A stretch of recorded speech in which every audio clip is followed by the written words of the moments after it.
جامع سفیان کے پیارے ناظرین، ہم امید کرتے ہیں کہ آپ خیریت سے ہوں گے۔ ہم اللہ کی بارگاہ میں دعا کرتے ہیں کہ ہم سب اور آپ سب خیر و عافیت سے رہیں۔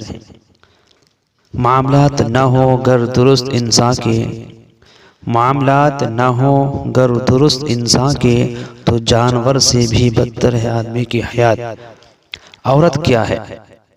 عورت خدا کی بڑی بڑی نعمتوں میں سے ایک بہت بڑی نعمت ہے۔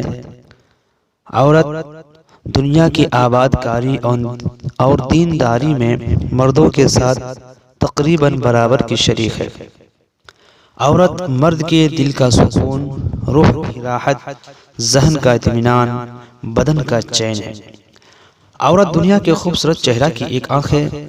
اگر عورت نہ ہوتی تو دنیا کی صورت کانی ہوتی۔ عورت آدم علیہ السلام و حضرت حوا کے سوا تمام انسانوں کی ماں ہے، اس لیے وہ سب کے لیے قابل احترام ہے۔ عورت کا وجود انسانی تمدن کے لیے بے حد ضروری ہے۔ اگر عورت نہ ہوتی تو مردوں کی زندگی جنگلی جانوروں سے بدتر ہوتی۔ عورت بچپن میں بھائی بہنوں سے محبت کرتی ہے، شادی کے بعد شوہر سے محبت کرتی ہے، ماں بن کر اپنی اولاد سے محبت کرتی ہے۔ اس لیے عورت دنیا میں پیار و محبت کا ایک تاج محل ہے۔